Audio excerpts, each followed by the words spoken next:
여러분 안녕하십니까. 중국 경제시대의 전가림입니다. 제8강 중국 주요 지역개발 정책 두 번째 단원에서 앞서 가장 중요한 부분은 서부 대개발 정책에 대해서 설명을 했습니다. 그래서 서부 대개발의 전반적인 내용을 여러분들한테 설명을 해드렸고요.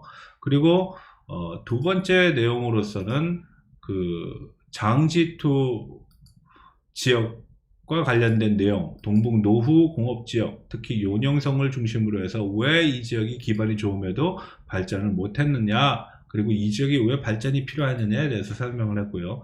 세 번째 지역 개발 정책에 대해서는 중부 굴기를 얘기를 했습니다. 중간 지점에 있다라는 것이죠. 6개의 성이 있고 후진타오 시대 때 얘기가 돼 왔지만 지금 이것이 상대적인 비중은 그다지 높지 않다. 오히려 농업과 공업의 결합된 어떤 업그레이드를 주요 내용으로 하고 있다. 그리고 동부지방에서 서부지방으로 가는 중간 지역이다라는 얘기를 해드린 바가 있습니다. 자, 마지막은 설문 질의 결과에 대한 내용을 먼저 말씀드리도록 하겠습니다.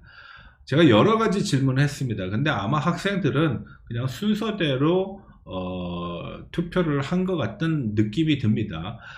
우선 우리가 상당히 중요하다라고 보고, 그리고 또 중간고사의 기출문제로서 제가 얘기를 한 것인데, 많은 학생들이 경진기 지역을 택했습니다. 경진기 지역도 물론 중요하죠. 근데 1대1로의 문제, 그리고 경진기의 문제, 뭐 지역개발에서 서부 대개발의 문제, 이런 문제들이 중요하다라는 얘기를 한 바가 있습니다. FTA도 물론 중요하죠. 중국의 어떤 장기 경제 정책의 일환입니다. 13차 5개년 기획이 세 번째로 많은 득표를 얻었습니다. 계획과 기획은 이미 상당히 많이 여러 차례에 걸쳐서 여러분들한테 설명을 했기 때문에 아마 여러분들의 선택의 비중이 그다지 높지 않은 것으로 이해가 되지만, 계획과 기획은 여러분들이 반드시 알고 있어야 됩니다. 왜냐하면은 지금 우리가 설명하고 있는 중국 경제질의 대부분 내용은 결국은 계획에서 기획으로, 지금의 기획 단계의 내용을 설명하고 있기 때문에 기획의 특징적인 내용과 계획과의 차별성을 분명히 잘 알아둬야 된다라는 것입니다. 그리고 많은 사람들이 중국에 대해서 질문할 때는 대개 두 가지로 얘기합니다. 중국의 경제적인 특징에 대해서 요약을 해봐라, 아니면은 중국이 지금 갖고 있는 문제는 뭐냐.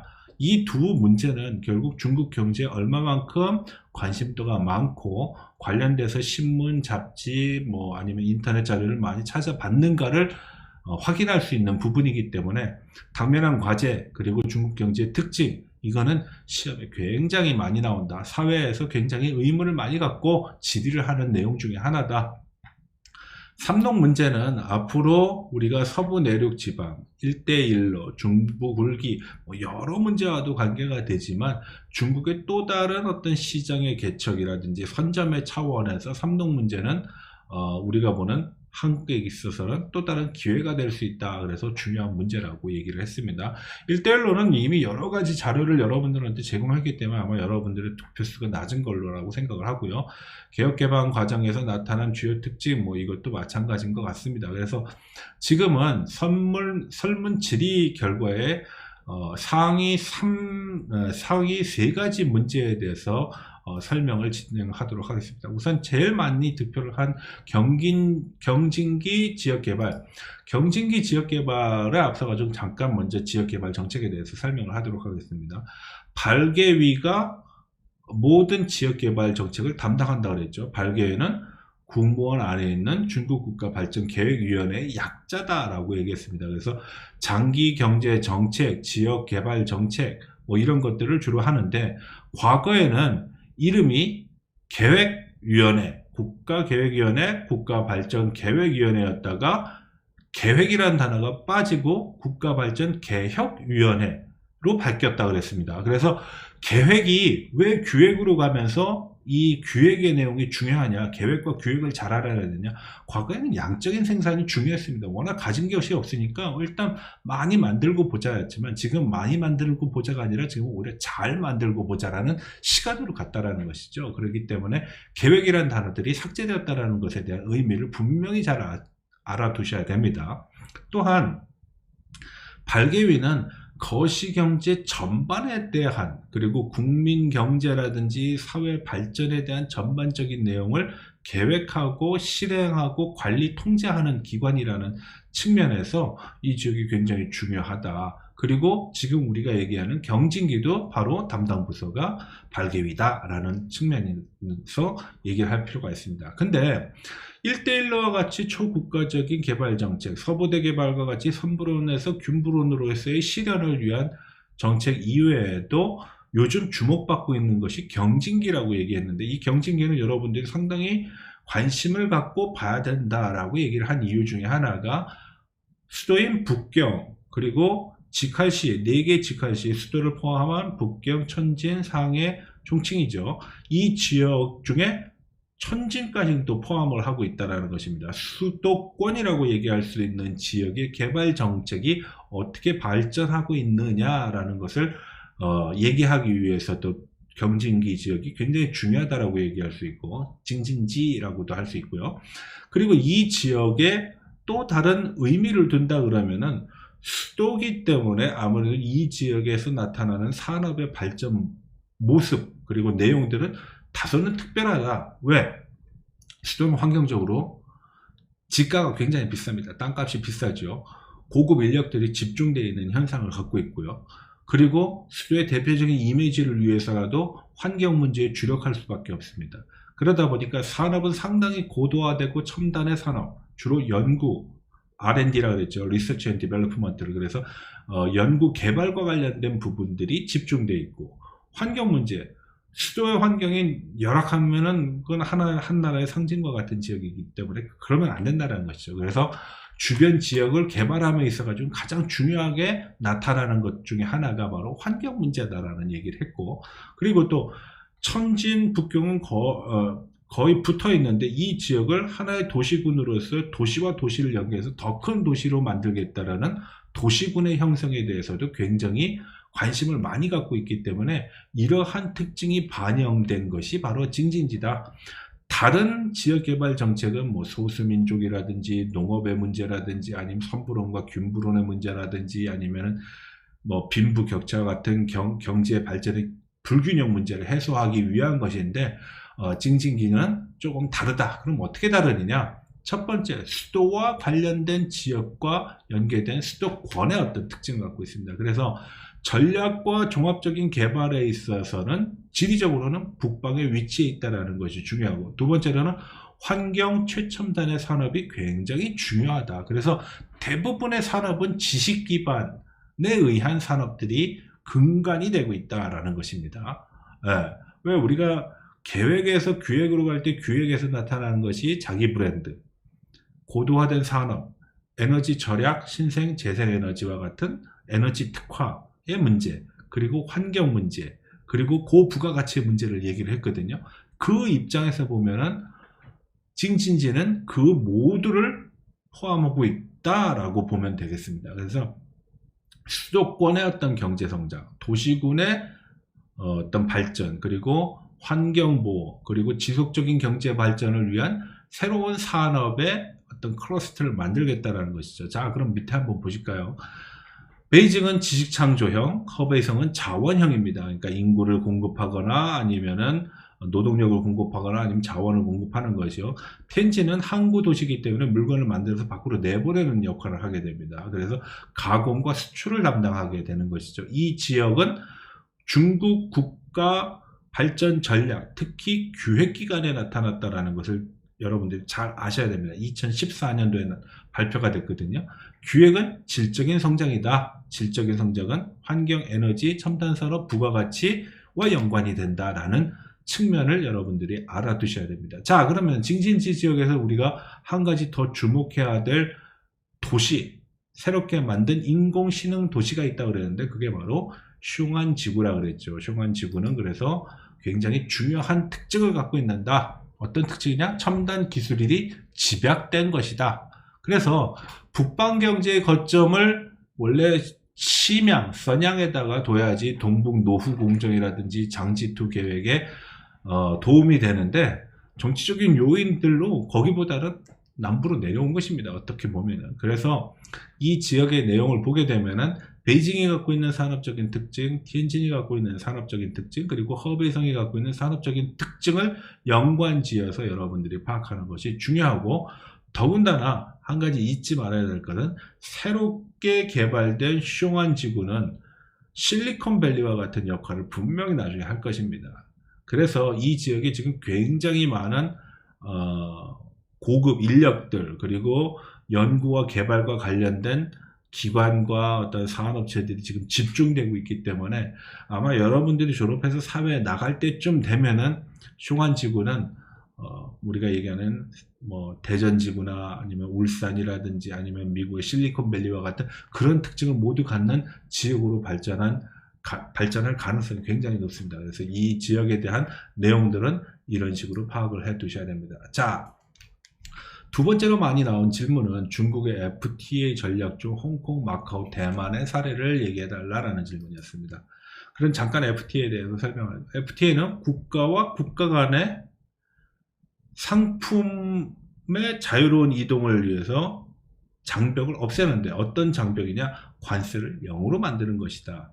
그러면은 관세를 0으로 만들면은 훨씬 더 좋은 가격의 물건들이 들어오고 나가고 팔리고 할 수 있기 때문에 결국은 무역의 자유라는 경제의 성장으로 이어진다. 그러면 거기서 무역이 이루어지는 시장은 확대된다라는 것이 기본적인 논리입니다. 그래서 FTA는 국가와 국가가 맺는 것이다. 근데 국가와 국가가 아닌 지방 단위체랑 맺을 때는 보통은 명칭을 바꾼다 그랬죠. 그래서 홍콩, 대만, 마카오는 명칭이 다릅니다. 홍콩은 세파라 그러고 대만인 경우에는 액파라 그럽니다. 명칭이 다른 이유는 국가 단위체로 인정을 못 받기 때문에 그렇다는 거죠. 물론 다 그런 건 아닙니다. 우리랑 인도랑 했을 때도 세파라는 이름을 썼습니다. 뭐 포괄적인 경제협력 동반자라는 표현인데요.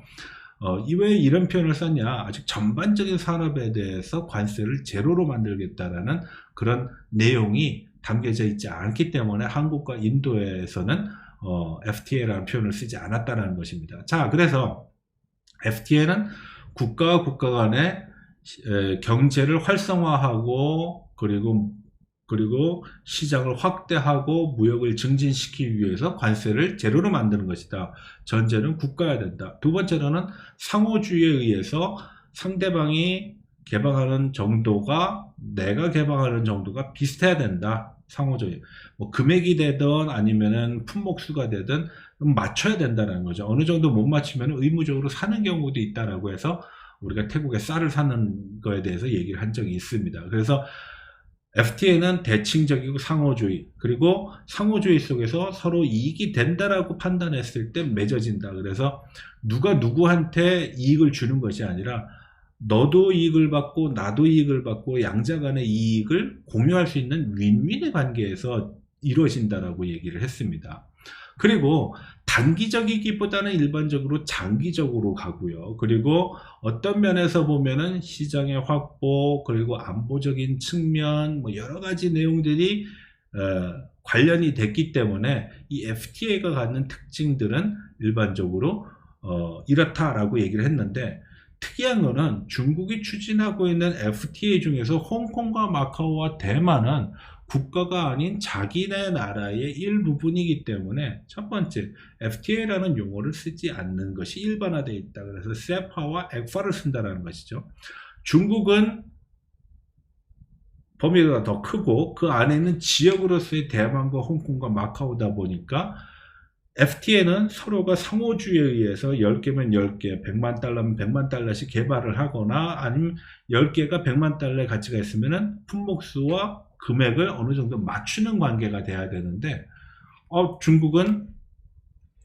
중국 중앙정부가 일반적으로 대만, 홍콩에 대해서 개방의 폭을 훨씬 더 많이 한다고 그랬죠. 그래서 중국이 대만과 FR을 맺었을 때 대만은 250개 정도를 개방을 했는데 중국은 500개를 개방했습니다. 그래서 그때 영화를 예를 들었는데 대만의 영화가 10편이 중국에 가서 상영이 되는데 중국 영화는 한 편밖에 대만에 상영이 되지 않는다라고 설명한 적이 있습니다. 그럼 그런 비대칭은 왜 존재하느냐? 이것이 국가와 국가 관계가 아니라 국가와 지방정부 단위체와의 관계 속에서 나타나는 특징이다. 그러다 보니까 중앙정부는 지방정부에 혜택을 주는 시혜자로서의 입장, 홍콩, 마카오, 대만은 수혜, 이득을 얻는 입장에서 그래서 비대칭적이고 비상호주의적인 특징이 나타난다. 그럼 왜 이런 것을 채택하느냐? 이거는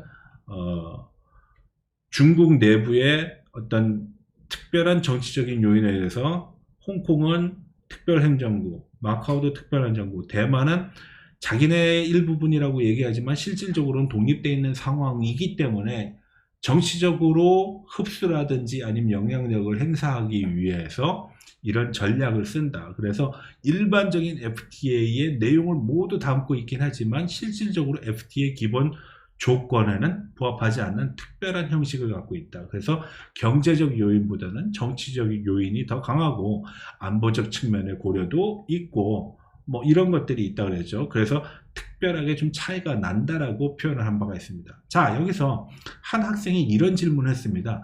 FTA 방식에 두 가지가 있다라고 얘기를 했는데 그럼 그 두 가지의 차이는 뭐냐?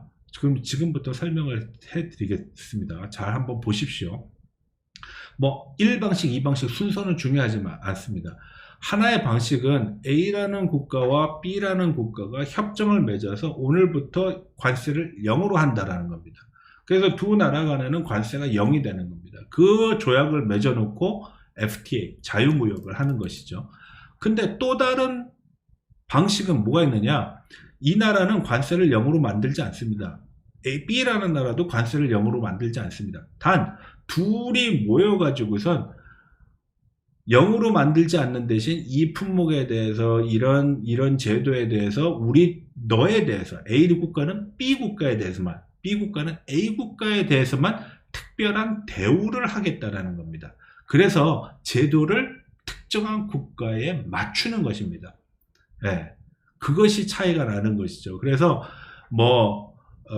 공동으로 하나의 제도를 사용하지 않고 두 나라가 공동으로 제도를 사용하지 않고 서로 각자의 제도 안에서 특정 국가에 대해서만 혜택을 주는 그러한 형태를 가진 것이 또 다른 방식입니다. 다시 한번 정리해 드릴게요. 첫 번째는 두 나라가 완전히 제도를 바꿔가지고선 0으로 만들어 놓은 다음에 하는 것이고 또 하나는 서로의 제도는 그대로 유지하되 특정한 상황, 특정한 국가에 대해서만 관세 혜택, FTA 혜택을 주는 방식이 있습니다. 자, 세 번째는 13호 규약의 내용입니다. 13호 규약은 그러면 몇 년서부터 됐느냐? 제6세대 지도부인 시진핑 정부가 들어서면서 13차 5개년 규약이 실시가 됐습니다. 올해는 13차 계획 기간이 끝나는 해입니다. 2020년 14차 5개년 규약 기간이 조만간에 발표가 될 것입니다. 그러니까 시진핑 정부에 들어서면서 강조했던 내용들을 중심으로 해서 여러분들이 살펴보면 됩니다. 자, 그럼 시진핑 정부는 뭘 얘기했느냐? 4개 전면을 얘기했습니다. 경제 발전 단계에서는 3단계가 있다고 그랬죠. 원바오, 샤오캉, 따통, 온포, 소강, 대동사회가 있다고 그랬습니다. 그래서 원바오, 온포라는 단계는 의식주의 기본적인 해결, 소강은 한 단계 업그레이드 된 거라고 그랬죠. 그래서 제가 설명할 때 브랜드를 찾는다라는 거, 예전에는 그냥 아무 신발만 있으면 됐는데 지금은 나이키를 신는다든지 아디다스를 신는다든지 그런 브랜드를 한 단계 업그레이드 된 그런 모습이라는 거죠. 전면적으로 생활의 의식주의 질을 업그레이드 시키겠다라는 것이 전면적인 소강사회의 달성의 내용이다. 두 번째로는 개혁의 심화, 경제의 개혁 개방으로 지금의 성과를 이뤘으니까 이 개혁 개방을 계속 유지하겠다라는 의미입니다. 세 번째는 의법 치국, 뭐뭐에 대한 의법 치국을 얘기할 때는 그만큼 사회 제도적인 것이 완비되지 못했다, 사회 질서라든지 어떤 제도가 완비되지 못했기 때문에 이것을 만들어 나간다라는 것인데, 마지막에 있는 전면적인 존엄치당, 존엄치당입니다. 다 종이라고 썼는데 존입니다. 존엄치당이라는 말은 뭐냐? 공산당 중심으로 이것을 이끌어 나가겠다는 겁니다. 우리가 개혁 개방을 했을 때 선불원, 균불원을 얘기했었죠. 그러니까 나중에 사람들이 질문합니다. 그럼 도대체 우리의 제도는 사회주의 제도냐, 자본주의 제도냐? 사회주의 제도는 시장을 인정하지 않는데 시장을 인정하니까 그럼 이걸 어떻게 해석을 해야 되냐라고 얘기했더니 덩샤오핑이 중국 특색의 사회주의 시장경제라고 정의하면서 설명을 할 때 세장과 새의 비유를 했다 그랬죠. 세장은 사회주의, 새는 자본주의 시장경제라고 그랬습니다. 그래서 자본주의 시장경제가 사회주의에 문제가 된다 그러면 새를 그냥 내보내면 된다 그랬죠. 세장은 변하지 않는다. 그래서 중국 특색, 중국에만 있는 사회주의가 먼저 나오고 시장경제가 뒤에 나오는 중국 특색의 사회주의 시장경제가 중국 경제의 특징적인 내용을 담고 있는 이름입니다. 그러면은 이 사회주의 시장 경제라고 얘기를 하는데 이 경제에 대한 관계, 시장과 사회주의의 관계는 그럼 뭐냐? 조롱경제라고 얘기를 했죠. 그래서 하나는 세장이고 하나는 새의 역할을 한다라고 얘기를 했습니다. 자, 근데 시장이 발달하면 발달할수록 공산당원이 되려고 하지 않아요. 왜? 돈 버는 게 훨씬 좋으니까. 그러다 보니까 어떤 면에서 보면은 시장의 논리가, 돈의 논리가, 금전적인 논리가 훨씬 더 강하게 작용하다 보니까 의법치국, 법에 의해서 나라를, 불법이 있으면 안 된다는, 공정해야 된다는 걸 강조한 겁니다. 그럼 누가 주도를 해야 되냐? 사회주의 시장경제라고 했지 않습니까? 그러니까 당이 중심이 되는 거는 변함이 없다. 그래서 당권을 키워나가는 그런 노력을 하기 위해서 존엄치당이라고 얘기를 했습니다. 그래서 존엄치당의 대표적인 내용 중에 하나가 바로 공산당원의 증가를 가지고 얘기를 하기도 했었죠. 자, 6세대 지도부가 당면한 문제는 신창타의 시대입니다. 그러다 보니까 과거 같은 고도의 발전, 그리고 6%, 7%, 8%, 9%의 성장이 쉽지 않다. 그래서 지속적이고 안정적인 성장을 위해서는 중고속 성장을 해야 되는데, 이러려면은 산업 전반에 대한 변화가 있어야 된다. 산업의 업그레이드가 있어야, 고도화가 있어야 되고, 양적인 생산보다는 질적인 성장. 그동안 많은 공장들이 있었는데 이걸 따지고 보니까 경쟁력이 없고 효율적이지 않은 공장들도 많다. 그럼 어떻게 되느냐? 공장을 줄이거나 생산량을 더욱더 알차게 만들어야 된다 그랬죠. 그래서 공급 측 개혁이라는 걸 했다 그랬습니다. 일반적으로 경제가 발전하기 위해서 견인 역할을 하는 것이 국유기업이라고 그랬고, 국유기업의 비중이 굉장히 크다라고 얘기했죠. 근데 국유기업이 갖는 특징은 뭐죠? 바로 비효율성입니다. 그러니까 국유기업에 대한 개혁이라는 것은 효율적이고 알찬 기업으로서 경쟁력을 키우겠다라는 것입니다. 중국이 항상 국가가 집중해 가지고선 경제를 발전시키다 보니까 금융이라는 것은 보이지 않는 손에 의해서 가격이 오르기도 하고 내리기도 하고 생산이 많아지기도 하고 적어지기도 해야 되는데, 이 금융을 국가가 틀어잡고 있었습니다. 그러다 보니까 금융의 부실 문제, 누가 가난해 망할 것 같아 그러면 정부가 도와줍니다. 다시 회생할 것 같지 않음에도 불구하고 그랬다라는 것이죠. 그래서 그런 문제점들이 크게 하나의 시한폭탄으로 작용할 수 있다. 그럼 그 문제점을 어떻게 해결해야 하느냐? 금융에 대한 일종의 관리와 개혁이 필요하다. 그런 내용들이 담겨져 있고, 13차 5개년에서 또 나왔던 내용 중에 하나가 1대1로입니다. 1대1로는 서부대구의 말과 연관해서 봐야 된다고 앞서 얘기를 했죠. 자, 그러면은 결국 13차 5개년 기획은 11차 5개년 기획, 12차 5개년 기획, 13차 5개년 기획이 전반적인 맥락은 같지만 훨씬 더 구체화돼 가고 있다는 겁니다. 뭐냐? 산업의 고도화, 4차 산업이죠. 그 안에 담겨져 있는 것이 중국 제조 2025, 신흥 전략 산업의 육성, 뭐 이런 것들이 있는 것이죠.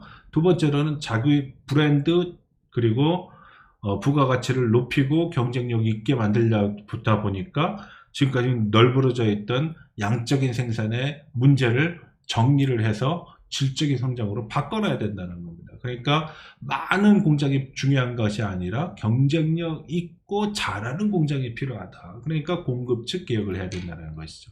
자, 질적인 생활을 하기 위해서는 환경 전반에 대한 변화가 있어야 됩니다. 연기가 풀풀 나고 먼지가 풀풀 나고 오염이 그냥 발생해가지고선 콜록콜록대고 살 수 없다는 것이죠. 그러니까 환경 문제에 대해서 집중할 수밖에 없고, 또 한 가지는 질이니까 사람들의 생활의 질을 보장을 해야 되니까 사회 안전망에 대한 전반적인 개선이 필요하다.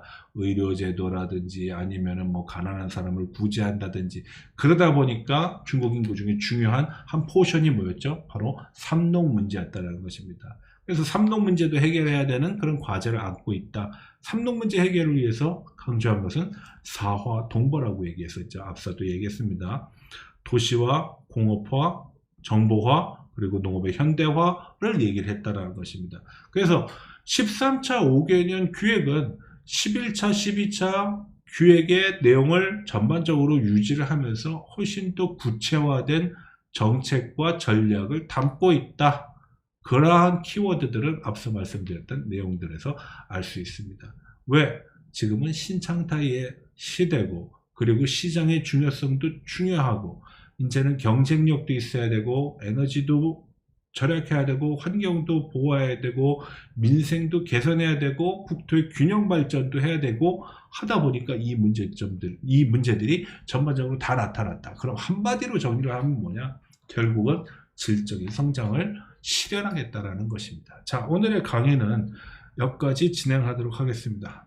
그러면은 조만간 중간고사에 대한 기출문제를 발표를 하도록 하겠습니다. 일자는 확실히 정하지는 않았지만 정해지는 대로 재공표를 할 것이기 때문에 여러분들은 지금까지 중간고사 범위 안에 있는 내용들에 대해서 숙지하고 내용들을 정확하게 파악을 하고 중간고사를 대비하는 것이 좋을 거라고 생각을 합니다. 그럼 오늘 수업은 이만 마치도록 하겠습니다. 수고하셨습니다.